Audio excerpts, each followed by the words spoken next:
तो क्या हाल है भाई सभी के। आज हम देखने वाले हैं, अगर आप ट्वेल्थ, अगर अभी अभी जस्ट आपने ट्वेल्थ करी है, तो अगर आपको एसएससी की तैयारी करनी है तो किस तरीके से आपका क्या रोड मैप रहना चाहिए, वो किस हिसाब से तैयारी करनी है। एंड अगर आप ग्रेजुएट का टारगेट करना चाहते हो तो कौन सा एग्जाम जो टारगेट करना चाहिए और उसमें कौन से सब्जेक्ट आते हैं, किस हिसाब का सारा सिस्टम रहता है, वो हम देखने वाले हैं। तो भाई वीडियो एंड तक देखनी है। अगर भाई आपने ट्वेल्थ करी हो, आपको अगर गवर्नमेंट जॉब चाहिए और आप एसएससी से ही चाहते हो तो, क्योंकि एसएससी देखो यूपीएससी इतना लेवल का हार्ड नहीं होता है ना। इजी भी नहीं होता, ये नहीं करो इजी है, बट इतना हार्ड नहीं होता है, उतना डीप नहीं होता है। यूपीएससी जाता है, ठीक है, एक बीच में चीज़ आ जाती है, उसमें बहुत अच्छी अच्छी पोस्टें भी आपको मिल जाती हैं। ठीक है, रेलवे के बाद भाई मैं वो एसएससी मतलब सबसे टॉप पे आता है गवर्नमेंट जॉब में, अगर यूपीएससी की बात तुम पूछो तो फिलहाल शुरू करते हैं भाई अपनी एसएससी की तरफ से। पहले जो एग्ज़ाम आपको मैं मतलब क्वालिफिकेशन बाय क्वालिफिकेशन कराऊंगा। सबसे पहले भाई 10th क्वालिफिकेशन देखते हैं, जिनको 10th मिनिमम क्वालिफिकेशन है वो लोग एग्ज़ाम को टारगेट करना है, वो एमटीएस या जीडी, इन दोनों में एग्ज़ाम में से किसी भी एक एग्ज़ाम को टारगेट कर सकते हैं, दोनों को एग्ज़ाम को टारगेट कर सकते हो। तो एमटीएस मेनली भाई तुमको peon, office assistant and support staff के लिए बताया जाएगा। मल्टीएस यानी मल्टीपल टास्किंग स्टाफ होंगे आप, अगर आप एमटीएस बनते हो तो। नेक्स्ट है भाई अपना एसएससी जीडी। तो उसमें देखो आपको बेसिकली अपना जो कांस्टेबल बनते हो वो बनोगे आप, बीएसएफ, सीआरपीएफ या इन सब के अंदर आपको पोस्टें मिलेंगी। तो ऑब्वियसली फिजिकल भी होगा आपका इसके अंदर, लेकिन ये 10th लेवल के बाद का आता है। नेक्स्ट भाई चलते हैं अपने एग्जाम। तो 12th के बाद आप देख सकते हो, जिसमें सबसे पॉपुलर आता है सीएचएसएल, जिसमें भाई आपको सबसे हाईएस्ट पोस्ट मिलती है 12th के बाद की जो होती है, सबसे हाईएस्ट पोस्ट मिलती है आपको इनमें। मिनिमम 12th लगे जो कर सकते हो, LDC, DAO, GSA, postal assistant, ये सब भाई ग्रुप सी की जॉब्स होती हैं। ठीक है, तो आपको टेंशन लेने की ज़रूरत है नहीं। और तो मल्टीटास्किंग ऑफिसर भी आपको मिलता है, मतलब एमटीएस जो होता है वो भी आप इससे ही दे सकते हो पेपर। तो लेकिन वो हालांकि ग्रुप डी की पोस्ट होती है, ये आपकी ग्रुप सी की पोस्ट है, काफ़ी रिस्पेक्टेबल पोस्ट मिलती है इसमें, ऐसा नहीं है। उसके बाद एसएससी स्टेनोग्राफर, इसके जस्ट बाद आता है, जो कि अपना क्या कहते हैं स्टेनोग्राफर की है, ऑब्वियसली नाम से समझ आ रहा है। स्टेनोग्राफर में आपको टाइपिंग वगैरह से वर्क रहेगा, क्योंकि आपकी group C and group D दोनों की आपको मिलेंगी, तो ये हिसाब रहता है यहाँ पे। अब आते हैं भाई ग्रेजुएट में, तो आपके दो एग्जाम होते हैं, एक सीजीएल, ऐसे सीजीएल आता है, ठीक है, उसके बाद आपका आता है एसएससी सीपीओ। ठीक है, ये दोनों जो केवल आपको ग्रेजुएशन की जरूरत होती है। एक में आप काफ़ी सारे एसएससी सीजीएल तो भाई बहुत फेमस है, तुम लोग भी सुना ही होगा। ठीक है, और मेजोरिटी लोग भाई एसएससी सीजीएल को ही टारगेट करते हैं।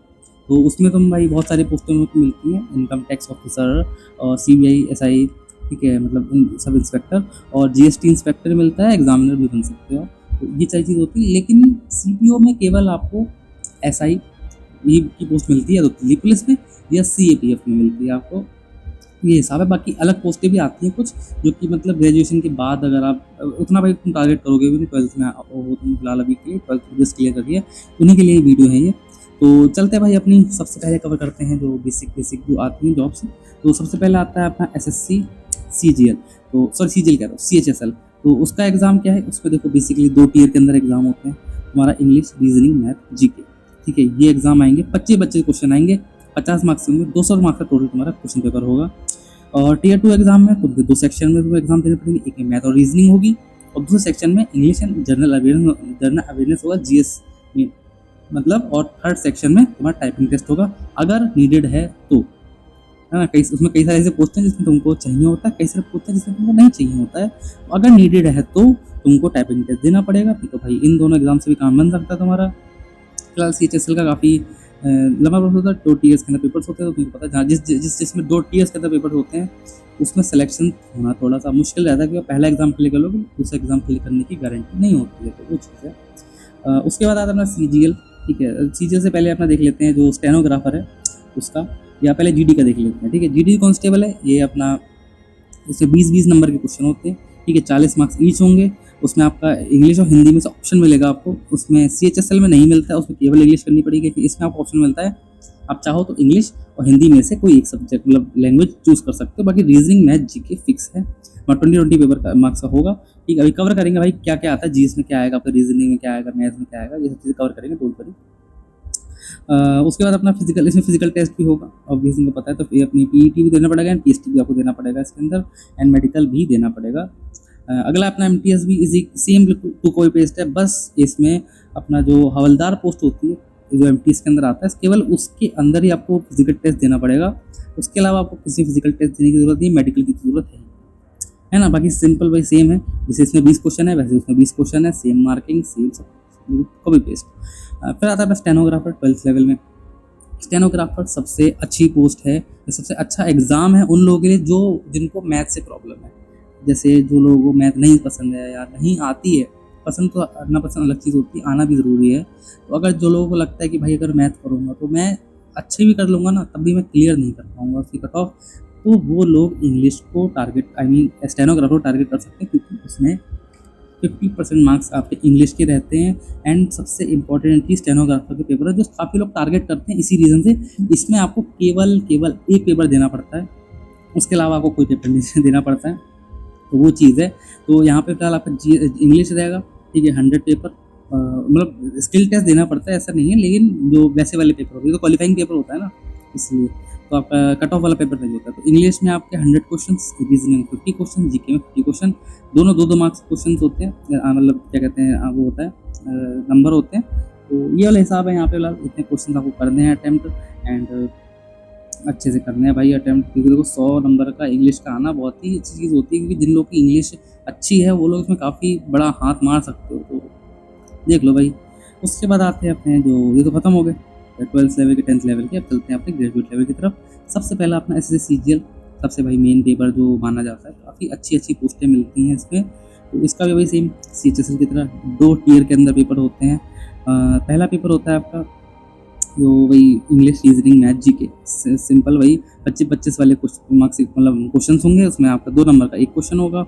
एंड उसमें अगर आप क्लियर कर लेते हो फिर आप टियर 2 में जाओगे, जिसमें आपका मैथ एंड इंग्लिश ओरिएंटेड ही होगा पूरा, क्योंकि मैथ के आपके 180 मार्क्स क्वेश्चन होंगे, ये पेपर मतलब। एंड जो रीजनिंग होगा वो 90 मार्क्स का पेपर होगा, इंग्लिश होगा वो 135 नंबर का पेपर होगा, एंड जो कंप्यूटर भी आएगी उसके अंदर उसके 60 मार्क्स इंक्लूड होंगे, एंड जीके के 75 नंबर। तो मतलब ये वाला हिसाब तुम्हारा रहेगा। और टाइपिंग टेस्ट भी उनके लिए जो टाइपिंग टेस्ट का मतलब टाइपिंग टेस्ट उनके लिए जो मतलब टाइपिंग वाला जो जॉब सेलेक्ट करी होगी उनने, उसके लिए टाइपिस्ट की जॉब होती है दीदी, उसके लिए। तो ये अपना पेपर है। दूसरा अपना जो आता है दिल्ली पुलिस वाला, ठीक है, CPO वाला जो आता है, उसमें कुछ नहीं है ज़्यादा, आपको पेपर देना है, ठीक है, 50-50 मार्क्स ईच क्वेश्चन होंगे, English, reasoning, math, GK same रहेगा उसमें, ठीक है। उसके बाद आपको अपना वही फिजिकल देना है। और पेपर 2 जो होगा वो इंग्लिश में होगा, इसमें केवल इंग्लिश का पेपर होगा आपका, क्योंकि देखो ये सबसे पहली चीज़ तो अदर स्टेट्स के भी इसमें एग्जाम दे सकते हैं, ज़रूरी नहीं है कि दिल्ली के होने की जरूरत नहीं है, अदर स्टेट के भी लोग दे सकते हैं एग्जाम। तो मिनिमम आपको इंग्लिश आनी चाहिए, इसीलिए वहाँ पे इंग्लिश का पेपर भी रखा गया है। तो फिर अपना आगे और कोई क्वेश्चन पेपर नहीं है। तो अब डिस्कस करते हैं भाई क्या आता है GS के अंदर। तो देखो जितना मैं अभी तक जाना है, ठीक है, GS के अंदर तुम्हारा सबसे पहले तो करंट अफेयर्स इम्पॉर्टेंट है, लेकिन उतना इम्पॉर्टेंट नहीं है जितना बताया जाता है। यानी कि अगर आप स्टूडेंट अफेयर्स का, करंट अफेयर को दो देखो, एक वो होते हैं देखने के तरीके। पहला तरीका, अगर आप करंट अफेयर्स को देखते हो कि यार ये मैं सारे जितने करंट अफेयर आ रहे हैं, ये मोदी जी कहाँ गए थे ये कवर कर लूँगा, कौन सी सबमिट हुई थी ये सब देख लूँगा, वो कर लूँगा, याद कर लूँगा, मंथली कर लूँगा, वीकली कर लूँगा, डेली कर लूँगा, नहीं होगा। सच मानो भाई नहीं होगा। करंट अफेयर पढ़ने का एक ना वो होता है, क्या बोलते हैं, अप्रोच होती है। तो वो अप्रोच आपको अच्छी करनी पड़ेगी। अप्रोच में क्या रखना पड़ेगा कि करंट अफेयर भी करने हैं, करंट अफेयर से जो स्टैटिक है वो भी करना है, क्योंकि वहीं से तुम्हारा क्वेश्चन बनता है। ऐसा है भाई, जो स्टैटिक क्वेश्चन होते हैं ना, ऐसे नहीं आ जाते हैं, उनका प्रॉपर भाई जो एग्जामिनर होता है वो जो करंट अफेयर्स होता है उन्हीं में से स्टैटिक निकाल के देता है मोस्ट ऑफ द टाइम। मतलब कुछ स्टैटिक तो ऐसा हो गया, हिस्ट्री, ज्योग्राफी, सिविक्स की स्टैटिक तो स्टैटिक वैसे ही है, मतलब वो सब्जेक्ट वाइज स्टैटिक होते हैं। बट अगर तुम उस तरीके से करंट मतलब जनरल साइंस वाला जो जनरल अवेयरनेस वाला जो स्टैटिक होता है, ठीक है, उसमें तुम्हारा बहुत अवार्ड्स आ जाते हैं, तुम्हारा कोई भी इंस्टीट्यूशन आ गया, मान लो अगर ब्रिक्स है, ब्रिक्स का क्वेश्चन मुझे लगता है आने वाला फ्यूचर कि ब्रिक्स काफ़ी ज़्यादा न्यूज़ में आ चुका है। तो उसको पूछ लिया कि मतलब 2025 में ब्रिक्स के अंदर कौन सा मेंबर ऐड हुआ था, तो इंडोनेशिया ऐड हुआ था, लेकिन तुमको जब पता ही नहीं होगा कि वो चीज़ कहाँ से आई, क्योंकि ब्रिक्स की मीटिंग हुई थी 1-2 महीने पहले, उससे क्वेश्चन उठ के आ गया, ब्रिक्स के ऊपर आया, ब्रिक्स आया वही करंट अफेयर के ऊपर, लेकिन स्टैटिक क्वेश्चन आ गया ना। ये चीज़ तुमको मेनली देखनी पड़ेगी GS के अंदर। फिर जब तुम करंट अफेयर इस अप्रोच से करोगे तो तुम्हारा भाई आधा काम तो हो गया, फिर तुमको आधा करना है स्टैटिक का। तो बेसिक स्टैटिक आता है, history, geography, civics, economy, polity, ये मेन 5 सब्जेक्ट आते हैं उसके अंदर। बाकी ये मिसलिनियस, बाकी सब मिसलिनियस के अंदर आता है, वो तुमको करना हो करो, ठीक है। अगर नहीं करना हो तो स्किप भी कर सकते हो, तुमको वहाँ कट ऑफ क्लियर करनी है, फुल नहीं लानी है, समझ में आई।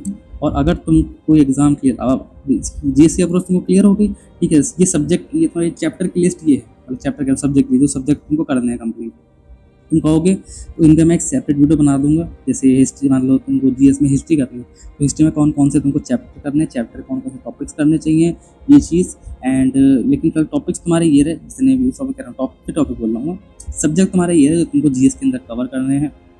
अब बढ़ते हैं मैथ के ऊपर। मैथ में देखो गिने चुने 5-6 टॉपिक्स, 5-6 सब्जेक्ट होते हैं, ठीक है, सब्जेक्ट कह रहा हूँ, चैप्टर्स होते हैं जो तुम्हारे मेजरली पूछे जाते हैं। इन्हीं 5-6 क्वेश्चनों में से 80%, 70% छोड़ो, 70% जो सामान होता है ना, इन्हीं में से बन के आता है। वो जो 7-8 जो में लिखे हुए हैं यहाँ पे, बाकी सब क्वेश्चन ये 20% अलग से बन के आते हैं। सब एग्जामों में सेम पैटर्न होता है, क्योंकि ये ऐसे सब्जेक्ट हैं ना जिन पे क्वेश्चन सबसे ज़्यादा मिलते हैं आपको ऑनलाइन। तो एग्जामिनर भी भाई इतनी मेहनत नहीं करता है, चेप देता है, कुछ प्रीवियस क्वेश्चन भी चेप देता है कई बार, सिर्फ नंबर चेंज करके, तो ये चीज़ आ जाती है। फिर अपना रीजनिंग में भी सेम हाल है, ठीक है। ये कुछ गिने चुने टॉपिक हैं जो तुम्हारे आएंगे, बाकी ये कुछ गिने चुने टॉपिक्स हैं जो तुम्हारे आ सकते हैं, है ना। तो ये चीज़ है। इन टॉपिक्स को भी भाई डिटेल में डिस्कस कर लूँगा अगर तुम लोग कहोगे तो, लेकिन उसके भाई अर्जी डालनी पड़ती है कमेंट बॉक्स के अंदर, तो अर्जी डाल देना अगर तुमको चाहिए तो। फिर आता है अपना इंग्लिश सबसे मेन सब्जेक्ट इसलिए बनता है, English is a game changer. जिसको इंग्लिश अच्छी आती है उसका कट ऑफ क्लियर होने के चांस तुम्हारे 50-60% बूस्ट हो जाते हैं, क्योंकि इंग्लिश, अब देखो एग्ज़ाम हर कोई अटैम्प्ट करेगा, समझ रहे हो ना, एग्ज़ाम हर कोई अटैम्प्ट करे, खास करके स्टेनोग्राफर के अंदर, है ना, एग्ज़ाम हर कोई अटैम्प्ट करेगा। लेकिन तो इंग्लिश का सब्जेक्ट तो देखो ये रहा है तुम्हारे जो सामने दिख रहे हैं तुम्हारे, लेकिन इनमें प्रैक्टिस नहीं होती है भाई। ऐसे नहीं आ जाता कि एरर डिटेक्शन तुम ऐसे बस रूल पढ़ लिया, तुम कितने रूल पढ़ोगे भाई, कम से कम 150 रूल हो तो तुम याद करने पड़ेंगे, 150-200 रूल, सिर्फ रूल पे जाओगे और फिर भी कुछ मिस हो जाएंगे। तो प्रैक्टिस से ही भाई वो चीज़ कर पाएगा कोई इंसान। तो इंग्लिश जिसकी स्ट्रॉन्ग है वो यहाँ पे गेम चेंज, वो बाजी मार जाएगा। तो सबसे पहले क्या करना है, डेली कम से कम 2 घंटे इंग्लिश को देने ही देने। अगर तुम SSC मतलब कॉलेज के बाद की बात बता रहा हूँ, कम से कम 1 घंटा या 2 घंटे, 1.5 घंटे तुमको इंग्लिश के लिए देने ही देने हैं। उस पर आऊँगा भी कि अगर कॉलेज है तो तुमको कैसे टाइम टेबल कैसे मैनेज करना है, क्या पढ़ना है, किस समय क्या पढ़ना है, वो सब चीज़ पे आऊँगा पहले, लेकिन सब्जेक्ट डिस्कस कर लेते हैं। उसके बाद इंग्लिश, ये चीज़ आ जाती है, इंग्लिश, रीजनिंग, मैथ। ये तुम्हारे अच्छे नंबर से आने चाहिए। अगर तुम लोगों को कट ऑफ क्लियर करनी है तो बात कर रहा हूँ, अच्छे अटैम्प्ट करने हैं, तुम लोग सुन लो किसी की भी कि सब में तुमको एवरेज इतना लाना है, ये करना है, मेरी सुनो। तुम इस मिनिमम तुमको 98% इसमें सही करना है, 95% इंग्लिश, जीएस और अपना जीएस कर रहा हूँ, इंग्लिश, मैथ और रीजनिंग, इन तीनों में 95% चीज़ तुमको सही करनी है। 5% की छूट दे रहा हूँ मैं, लेकिन उसमें भाई एक इक्का दुक्का क्वेश्चन ही गलत करो आएंगे मतलब उसके अंदर, तो तुमको भाई इसमें बिल्कुल अच्छे से करना है। उसका रीज़न ये है, अगर तुम लोग ये सब्जेक्ट कर लोगे उसके बाद तुम कंपटीशन में बैठोगे, कट ऑफ क्लियर करने कंपटीशन में बैठोगे, फिर तुम्हारा जीएस डिसाइड करेगा। अगर तुमने जीएस अच्छे से कर रखा होगा, कट ऑफ क्लियर है भाई, बिना पूछे क्लियर है कट ऑफ। और अगर तुमने कट ऑफ क्लियर नहीं कर रखी, मतलब अगर तुमने जीएस अच्छे से नहीं कर रखी होगी, तो तुम अच्छा वेल प्लेड, मतलब वेल स्टडीड इसमें इस कैटेगरी में आ जाओगे। करना सब कुछ है, तरीके से करना है। समझ आ रही ना वो चीज़, बहुत बेसिक तुमको बता रहा हूँ मैं। शायद हो सकता है किसी ने तुमको ये दिया हो। अच्छा, नेगेटिव मार्किंग का आ जाए, नेगेटिव मार्किंग सब में है, सारे एग्जामों के अंदर नेगेटिव मार्किंग है, ठीक है। 0.5% की सब में नेगेटिव मार्किंग है। 2 नंबर मिलते हैं, ये 0.5 की, यानी कि तुम्हारा 25% मार्क्स कट हो जाते हैं अगर तुमने कोई आंसर गलत अटैम्प्ट कर लिया है तो। तुमको ये चीज़ समझ आ रही है ना क्या कहना चाह रहा हूँ मैं। तो बस सब्जेक्ट्स को लेकर यही है। अब जाते हैं भाई कोर्स के बारे में। तो 12th जस्ट क्लियर करिए, कॉलेज जाना शुरू कर दिया कुछ लोगों ने, या कॉलेज जाने वाले हो गए। अब तो क्या भाई, जुलाई चल रही है, कॉलेज में जा चुके हैं कई सारे लोग। तो अब तुमको करना है क्लियर। तुम हर किसी की स्थिति अलग होती है। कुछ लोग होते हैं जिनको चाहते हैं एग्ज़ाम क्लियर करना, तो कुछ लोग चाहते हैं कि मैं 12th में ही एग्ज़ाम, मतलब ग्रेजुएशन के अंदर ही एग्ज़ाम क्लियर हो जाए, और कुछ चाहते हैं कि मैं जैसे ही ग्रेजुएट हूँ, वैसे ही भाई ये एग्ज़ाम क्लियर, खटैक पहले अटेम्प्ट में क्लियर। तो उनकी स्थिति ऐसी होती है, या कुछ के सपने होते हैं कि कुछ को वैल्यू चाहिए होती है, एक एडिशनल वैल्यू चाहिए होती है फैमिली के अंदर कि मैंने एग्ज़ाम क्लियर करा है। हालांकि मैं तुमको कभी इस चीज़ की, अगर चलो मैं पर्सनल बात करता हूँ तुमको, ठीक है, ये भाई चैप्टर मिल गया पर्सनल बात का, तो तुम्हारा क्या सीन है, तुमको एग्ज़ाम क्लियर करना है, ठीक है, तुमको मेहनत करनी है, सब करना है। लेकिन एक बात सच है, अगर तुम इसकी फील्ड में, तुमको पहली वार्न कर देना, कोई वार्न नहीं करेगा, सबको भाई अपने मनी छापने, सबको पैसे छापने हैं, वीडियो बेचनी है, कोर्सेज बेचने हैं, किताबें बेचनी है, कोई तुमको ये नहीं बताएगा, बट नहीं कर पाओगे। 99% चांस तुम्हारा ये है कि तुम क्लियर नहीं कर पाओगे। अच्छे से पढ़ोगे ना, फिर तुम्हारा कम से कम 90% चांस पहुँचेगा कि तुम नहीं कर पाओगे। 10% ही चांस रहेगा तुम्हारा करेगा। तुम बहुत अच्छे से तैयारी करते हो तो तुम्हें यहाँ पे किस्मत चाहिए होती है, क्योंकि जीएस ही तुम्हारा डिसाइडर फैक्टर होता है। तो जीएस ऐसा थोड़ी ना कि यार तुम जो पढ़ के जाओगे वही आ जाएगा जीएस में। क्या पता है 25% ही उतना है जो तुम पढ़ के जाओ, और क्या पता किसी एग्जाम में 99% वैसा आ जाए। सब कुछ तुम्हें आता हो, सब टिक मार दो, कर लो भाई, टॉपर बन जाओ उस साल के, उस एग्ज़ाम के पर्टिकुलर। वही चीज़ है ना। लेकिन बात वही आ जाती है कि चांसेस बहुत कम हैं, तुमको बैकअप लेके चलना होगा। मेरा जो चैनल है ये भी एक बैकअप ही है। मैं भी एग्ज़ाम की तैयारी कर रहा हूँ, मैं थोड़े बड़े एग्ज़ाम की तैयारी कर रहा हूँ, बीच में ये भी एग्ज़ाम तुम लोग का मैं कवर करा दूँगा। चीज़ें मुझे आती हैं पढ़ती, मैं काफ़ी मतलब इन चीज़ों को पढ़ के एक्सपीरियंस हो चुका हूँ, सब्जेक्ट वगैरह की नॉलेज है मुझे। कैसे एग्ज़ाम तुमको ये 10 साल का एक्सपीरियंस वाला जो बताएगा ना, वो तुमको मैं 1 साल का एक्सपीरियंस लेकर बता रहा हूँ कि तुमको चीज़ों को बैकअप लेके चलना है। नहीं बैकअप लेते तो कोई कोर्स ऐसा ले लो 12th के अंदर, अगर तो चलो ले लिया होगा, कोई देख रहा होगा, लेकिन कोई जो 12th क्लियर करेगा अगले साल उसकी बता रहा हूँ, या जो वीडियो देख रहा होगा, कि तुम या तो कोई ऐसा कोर्स ले लो जिससे तुम कोई अच्छी जॉब ले पाओ। सिर्फ कोर्स के बलबूते पर अच्छी जॉब ले पाओ, ये ऑप्शन होता है तुम्हारे पास। दूसरा ऑप्शन ये है, कोई बैकअप चीज़ जरूरी नहीं भाई मैंने यूट्यूब खोल लिया तुम भी यूट्यूब खोल लो, ऐसा कुछ नहीं है। तुम चाहो तो कोई और चीज़ कर सकते हो, कोई स्किल डेवलप करो, है ना। बेसिकली मैं इसी पे फोकस करूँगा। तुम्हें अगर थोड़ा प्रिपरेशन करनी है, ठीक है, डेली के 2 घंटे स्किल को देने ही देने हैं। कोई भी स्किल भाई, तुम वीडियो एडिटिंग सीख लो, डांस, सिंगिंग, कुछ भी स्किल जिससे तुम पैसे कमा पाओ, जिससे तुम कुछ बन पाओ ना। किसी को नहीं चाहिए होता भाई कि कोई आके नल्ला बोल के चला जाए। अनटिल तुम अम्बानी की औलाद हो। अम्बानी की औलाद भाई कितनी मेहनत करता है तुम खुद देख लो। इवन अम्बानी की औलाद है तो तुम्हें भी मेहनत करने की ज़रूरत है, समझ रहे हो ना। हालांकि अम्बानी की औलाद मुझे ऐसा नहीं बोलना चाहिए था, बट ठीक है यार, मैं निकल आया मुझसे मेरे, सॉरी तो मैं अम्बानी जी, 80 हिप्पो को बचाया उन्होंने। तो ये चीज़ है। तो बेसिकली तुमको मैंने बता दिया, ये मोटिवेशन वाला अपना चैप्टर ख़त्म होता है। तो पढ़ते हैं, अगर तुमको अप्रोच क्या रखनी है, अगर तुमने अभी 12th क्लियर करी है, तुम कैसे सब्जेक्ट कवर करने हैं, कौन सा सब्जेक्ट को कितना टाइम देना है। देखो, सबसे पहले तुमको जो अब फ़िलहाल जो टाइम देना है, 2 सब्जेक्ट बता रहा हूँ मैं, ठीक है। 2 सब्जेक्ट प्रैक्टिस वाले, जिनकी तुम्हें प्रैक्टिस करनी है। 2 सब्जेक्ट जो तुमको मतलब मेजरली कवर करना है। जीएस सबसे पहले भाई, हिस्ट्री, ज्योग्राफी, किसी भी सब्जेक्ट हो, तुम्हारा स्टैटिक सब्जेक्ट हो, उससे शुरुआत कर दो बिना कुछ सोचे समझे। तुमको बस करना क्या है कि अपना जो किताबें वगैरह होती हैं, तुम्हारी जो 10th 12th की किताबें होती है ना, एनसीईआरटी की डाउनलोड कर लेना, वही पढ़ लेना, कोई दिक्कत नहीं है। मैं तुम्हें नहीं कहूँगा इसकी किताब खरीदो, किताब खरीदो।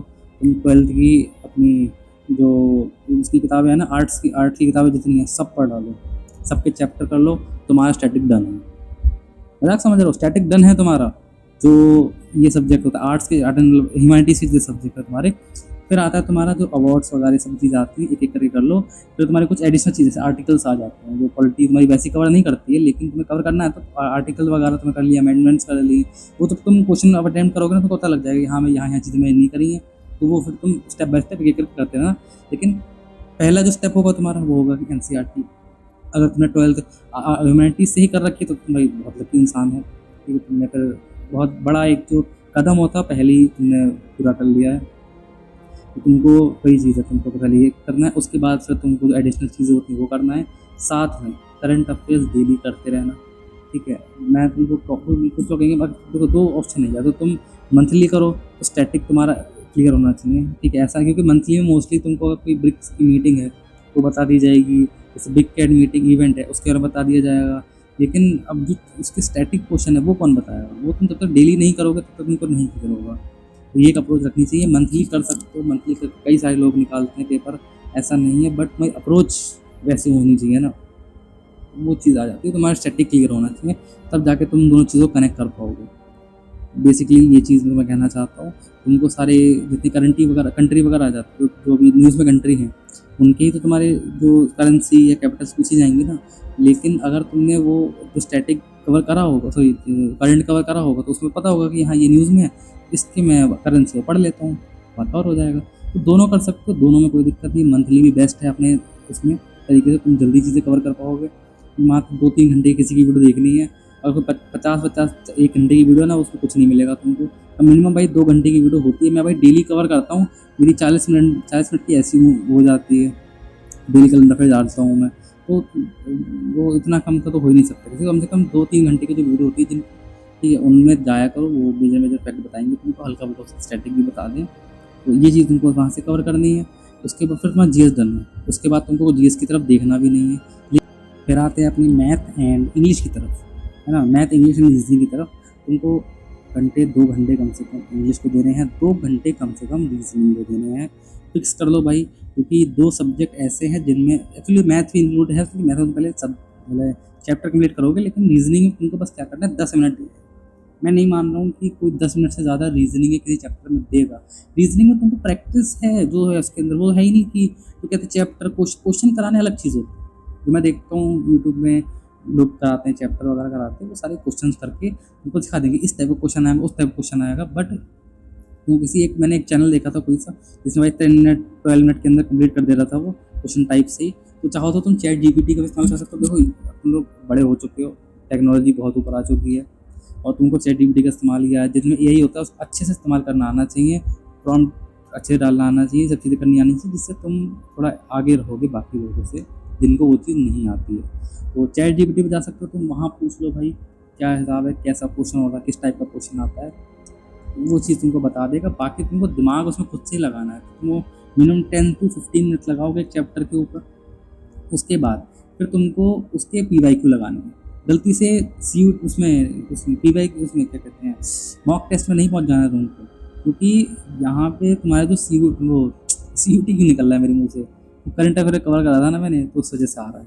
तो तुम्हारा जो ये प्रीवियस क्वेश्चन पेपर है, उसमें जो तुम्हारे क्वेश्चंस होते हैं वो ज़्यादा अच्छे होंगे, जिस मतलब किसी भी सब्जेक्ट के, ठीक है। तुम पहले चाहो तो प्रैक्टिस करने के लिए तुम क्वेश्चन वगैरह जो यूट्यूब वगैरह में कराते हैं उनको देख सकते हो, तो क्वेश्चन लेकर आते हैं तुम प्रैक्टिस के लिए। लेकिन पीवाईक्यू तुमको पहले करनी है, फिर मॉक करना है। मॉक में हमेशा हर जो इंस्टीट्यूट मॉक बनाता है वो मॉक को डिफ़िकल्ट करता है। तुम्हारा कॉन्फिडेंस भाई गटर में चला जाएगा अगर तुम इतना उस चीज़ को वैसे करोगे। तो पहले पीवाईक्यू करो, फिर जब पीवाईक्यू तुम्हें लगे कि हाँ अच्छे से हो जा रहा है, फिर मॉक की तरफ जाओ, मुश्किल क्वेश्चन करो।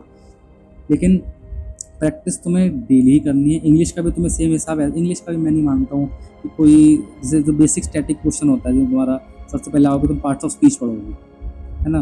कोई डायरेक्ट क्वेश्चन नहीं आता है भाई बच्चों वाला कि ये कॉमन नाउन है या फिर ये कलेक्टिव नाउन है, क्या नाउन है, ये प्रोनाउन, ऐसा क्वेश्चन नहीं आएगा। तुम उनका इस्तेमाल करना आएगा, मतलब आना चाहिए। तो तुम जो इंग्लिश का जो स्टैटिक क्वेश्चन, इंग्लिश का भी स्टैटिक क्वेश्चन आएगा, तो इंग्लिश का स्टैटिक क्वेश्चन है उसको कवर करने के लिए मैक्स टू मैक्स 4 से 5 दिन लगेंगे। ठीक है, इन पार्ट ऑफ स्पीच भी आ जाती है उसके अंदर, ये direct active passive voice, tenses सब आ जाते हैं उसके अंदर। मिनिमम मैक्स टू मैक्स मान चलता है 5 दिन, उससे ज़्यादा तुम्हें टाइम नहीं लगेगा। तो वो टाइम देखिए फिर तुम्हें सिर्फ प्रैक्टिस पे कर जाना है। एरर डिटेक्शन, वो अपना पैराग्राफ्स, ठीक है, सब अच्छे से करना है बिल्कुल। फिर तुम आओगे मैथ में तुमको चैप्टर वाइज करनी पड़ेगी। ये चीज़ देखो, वो चीज़ है तुमको पहले पहले ये चैप्टर उठाओ। तुमको वैसे नहीं करना है, जैसे रीजनिंग में भी सेम चीज़ करनी है। पहले तुम डिकोडिंग कोडिंग से शुरू करो, उनके जो अल्फ़ाबेट्स होते हैं उनको याद करो, है ना। हाँ, ये चीज़ तुमको करनी पड़ेगी, ये चीज़ मानता हूँ। जैसे उसमें अल्फ़ाबेट की पोजीशन याद करनी पड़ेगी, उल्टे से पोजीशन याद करनी पड़ेगी, रिवर्स की पोजीशन याद करनी पड़ेगी, ये कुछ चीज़ें याद करने वाली हैं। सेम मैथ में तुमको याद करना है। कोई भी चैप्टर शुरू करने से पहले उनका बेस तुमको याद करना पड़ेगा। स्क्वायर रूट, स्क्वायर, जितनी चीज़ें हैं सबको तुमको याद करनी पड़ेगी। एक कॉपी बना लेना, चैट जीपीटी में जाना, बोलना कि मुझे 1 से लेकर 50 तक के स्क्वायर रूट दो। एक मतलब 2 से लेकर, 2 भी क्या तुमको 8-10 से लेकर मांग लो, बाकी तुमको आती है, मल्टीप्लाई तो करनी है। फिर उसके बाद लेके चलो 11 से लेकर 10 तक तो आती होंगी ना टेबल, 11 से लेकर 25 तक की टेबल याद कर लो, 20 तक, 10 तक नहीं 20 तक। उसके बाद तुम्हारे स्क्वायर याद कर लिए, क्यूब्स याद कर लो 1 से लेकर 30 तक के। वहाँ पे आते हैं 1/2, 1/3, 1/4, 1/5। इनको अगर तुम सॉल्व करोगे तो क्या आएगा, है ना। 1/3 को अगर मैं सॉल्व करता हूँ तो 33.333% आता है। तो तुमको पता होनी चाहिए, बाई चांस क्वेश्चन में आ गया तो कहीं लिख कर आ गया कि x इंटू 30, मतलब क्या कहते हैं 33.33% अगर मल्टीप्लाई हो गई x से, कैसे करोगे तुम 1/3 लिख दोगे डायरेक्ट, सिंपल, क्वेश्चन को दिक्कत ही नहीं है, आराम से सॉल्व कर पाओगे। लेकिन आना भी तो चाहिए ना वो चीज़। तो ये स्टैटिक तुमको कवर करना पड़ेगा। उसके लिए देखो सेपरेट वीडियो बनानी पड़ेगी। वीडियो काफ़ी लंबी हो गई है, मुझे कवर अप करनी है जल्दी, नहीं तो भाई कोई देखेगा नहीं। तो बेसिक तुम्हारा यही चीज़ है, स्टैटिक इनका भी स्टैटिक कवर करना पड़ेगा तुमको। तो याद करने वाला मटेरियल है वो शुरुआत करने से पहले, तो पहले उस पर फोकस करो, याद करने वाली चीज़ों पर। सब कुछ याद करने के बाद टेबल्स और ये जो चीज़ें होती है तुमको वन बाय वन याद होगी। ऐसा नहीं कि तुमको एकदम सारी याद कर लेनी है, तुम स्टेप बाय स्टेप याद करो। 10 से लेकर 20 तक एक दिन करो, अगले दिन 20 से लेकर 30 तक करो, तीसरे दिन रिवाइज करो दोनों, चौथे दिन फिर अपना 30 से लेकर 40 तक करो, फिर अपना फिर रिवाइज करो, फिर तीनों के तीनों साथ रिवाइज करो। इससे धीरे धीरे करके टारगेट कर रहे हो ना। ऐसा तो नहीं है तुमको बिल्कुल अभी के अभी अगले कल ही एग्ज़ाम है तुम्हारा, कि परसों 1 महीने बाद ही एग्ज़ाम है। वैसे एग्ज़ाम तुमको देने भी नहीं है। अभी तुमने वीडियो देखी है, कम से कम 1 साल दो प्रिपरेशन को, उसके बाद शुरू करो। 1 महीने में एग्ज़ाम नहीं निकलता है, तुक्के वाली बात होती है, निकलेगा तो निकलेगा। एक महीने में एग्ज़ाम नहीं निकाल पाओगे, कहीं ना कहीं रह जाओगे, कहीं ना कहीं तुम रह जाओगे। 1 साल आप खुद को दो, अपने जो ग्रेजुएशन तुम कर ही रहे हो, साथ में 1 साल खुद को दो, अच्छे से प्रिपेयर करो, जीएस अपना स्ट्रॉन्ग करो, करंट अफेयर्स स्ट्रॉन्ग करो, डेली करंट अफेयर देखो। तुम लोग मेरी वीडियो भी देख सकते हो, मैं भी ऐसे ही कवर करता हूँ। स्टैटिक क्वेश्चन कवर करता हूँ, साथ में पहले करंट अफेयर तो दे देता, साथ में स्टैटिक क्वेश्चन को कवर करता हूँ, तो पूछा जा सकता है। ऐसे फालतू कुछ भी नहीं ला के दे देता। एंड द हिंदू के भाई मैं सबसे पहले कवर करता हूँ, किसी भी एक न्यूज़पेपर तुमको ही पकड़ लेगा। अब ये चीज़ मैं बहुत इंपॉर्टेंट कहने वाला हूँ, करंट अफेयर्स को लेकर। सब खत्म हो गया भाई, अब जितनी सब्जेक्ट में तो पता सब बता दिया मैंने, ये सब खत्म। अब तुमको एक जो अपनी राय देना चाहता हूँ कि तुमको करंट अफेयर्स को लेकर सब कुछ बहुत कन्फ्यूज रहता है, और मैं भी मान सकता हूँ, मैं भी इसमें बहुत कन्फ्यूज रहता है। अब मुझे क्लियर है मुझे क्या करना है। एक न्यूज़पेपर पकड़ो, सबसे पहले देखो किस टाइप की न्यूज़ इंपॉर्टेंट होती है। ये इलेक्शन की न्यूज़ इतनी इंपॉर्टेंट नहीं होती है ना। ये जितनी भी तुम चाहो तो मेरी डायरेक्ट देख सकते हो, मैं तुम्हें बता दूंगा भाई। अगर तुम मुझसे पूछोगे कि मैं अभी जो अगला करंट अफेयर डालूंगा उसमें बता दूंगा तुम किस टाइप करंट अफेयर कवर करनी होती है न्यूज़पेपर में से देखकर। ठीक हो तो ये वाली वीडियो भी डाल दूँ मैं। तुमने न्यूज़पेपर तुम्हारे पास PDF पड़ी हुई है, तुम्हारे पास बाहर से अखबार आया, वो कौन सी न्यूज़ लाइन हेडलाइन देखनी है, उसको फिर तुम्हें कैसे डिटेल में पढ़ना है उस चीज़ को। तो तुम ऐसे ही न्यूज़पेपर पढ़ के नहीं निकाल पाओगे, उस न्यूज़ को तुमको डिटेल में पढ़ना जरूरी है। ऐसा है जैसे तुमने वो कटआउट निकाला, तो कटआउट पर तुम अपने जो ChatGPT पे लगाया, पूछा उससे कि इसकी डिटेल मुझे पता, पहले तो न्यूज़ बताओ क्या है, उसने न्यूज़ बताई, फिर उसका स्टैटिक क्वेश्चन से पूछो क्या है स्टैटिक क्वेश्चन। ये तरीके से तुम खुद से भी कर सकते हो अगर तुमको खुद से करना है तो। बाकी मैं तो करा ही देता हूँ, अगर तुम लोग चाहो तो वैसे भी कर सकते हो, लेकिन तुमको बेस क्या रखना है, एक न्यूज़पेपर को बेस मानना है। मत जाओ किसी, मैं देखता हूँ यूट्यूबर वगैरह कहीं से भी कुछ भी सोर्स ला के दे देते हैं। ठीक है, मैं फ़िलहाल अपना मानता हूँ कि हाँ वो चीज़ें अच्छी हैं, लेकिन तुमको एक बेस पकड़ना होगा। तुम लोग कुछ भी नहीं पढ़ सकते। मैं जो कराता हूँ ना, मैं भी कुछ भी करा देता हूँ, झूठ नहीं बोल रहा हूँ। मैं कुछ सूत्रों से न्यूज़ लेके आ जाता हूँ, लेकिन वो इसलिए ताकि ये ना हो कि भाई कोई मुझसे पढ़े मेरी न्यूज़पेपर सीरीज़ देखे, ठीक है, उसका ये सीन हो जाए कि यार मैं तो कर ही नहीं पाया, मतलब बहुत सब कुछ था करने को पहली बात तो। उसके बाद फिर अगर जैसे मान लो मैंने वो चीज़ नहीं करी दूसरी जगह न्यूज़ लाकर, क्योंकि मैं पहले तो सबसे पहले द हिंदू का जितना एनालाइज होता है वो करता हूँ कवर, सारी इंपॉर्टेंट न्यूज़ होती हैं उन पे स्टैटिक जाता हूँ उनका। उसके बाद शुरू करता हूँ मैं सूत्रों की न्यूज़, अलग अलग चैनल पे जाता हूँ, देखता हूँ यार उनके भी कुछ ऐसा तो उन्होंने नहीं करा दिया जो मैंने कवर नहीं कर रखा हो। जब मुझे लगता है कि हाँ इन्हें ये कराया है, ठीक है, लेकिन मुझे कवर करना चाहिए, तो मैं वो चीज़ कवर करता हूँ। अब पता नहीं वो चीज़ कितनी स्ट्रॉन्ग है, कितनी प्रोबेबल है आने के लिए, I don't know, seriously I don't know, क्योंकि कुछ न्यूज़ ऐसी होती हैं जो द हिंदू में होती हैं, बाकी कुछ न्यूज़ देखता हूँ पता नहीं कहाँ से लेकर आते हैं, मुझे नहीं समझ आता, बट मैं कवर करता हूँ। फिलहाल अभी जो एग्जाम्स वगैरह आएंगे उसमें क्लियर हो जाएगा। ठीक है, हालांकि मैं तुमको कंफ्यूजन डाल रहा हूँ, तुमको बस एक चीज़ बोल रहा हूँ, सोर्स मिनिमम रखो। मैं तुमको नहीं बताया कि तुम ये बुक खरीदो वो बुक खरीदो, मैं तुमको बोला है NCERT से अपना स्टैटिक कवर करो, है ना। फिर अपना सोर्स एक रखो, एक न्यूज़पेपर को सोर्स बनाओ। एक तुम ये नहीं पता कि कैसे मुझे न्यूज़ कवर करनी है, वो तुम बता दूंगा अगर तुम लोग इंसिस्ट करो। अर्जी डालनी पड़ेगी कमेंट बॉक्स में, ठीक है। तो ये बेसिक चीज़ें मैं बता दूँ, मैं ज़्यादा डीप जा नहीं रहा हूँ। 30 मिनट की वीडियो ऑलरेडी हो चुकी है, होने वाली है, तो भाई टाटा बाय बाय करने का समय आ गया है। लेकिन अगर तुमको सीरियस होना है तो तुमको ये चीज़ सुननी पड़ेगी, और ये वीडियो तुम्हारे लिए बहुत ज़रूरी थी अगर तुम्हारी आइज़ ओपन नहीं हुई हैं। और सबसे इम्पॉर्टेंट चीज़, सबसे लास्ट में बिल्कुल मोस्ट इम्पॉर्टेंट चीज़ तुमको ध्यान में रखनी है कि तुमको कोई स्किल डेवलप करनी चाहिए ड्यूरिंग द प्रिपरेशन। कोई नहीं बताएगा, सबको कोर्स बेचने हैं अपने। मैं बता रहा हूँ तुम्हें, एक चीज़ को अपना बैकअप बना कर रखो, कुछ भी बैकअप बना लो, स्किल बना लो, कंटेंट क्रिएशन बना लो, तो जो बनाना है वो बना लो, लेकिन you have to take a skill और something as a backup plan. 1 lakh लोगों में 1 लाख को खत्म बोल दिया, 60 लाख लोग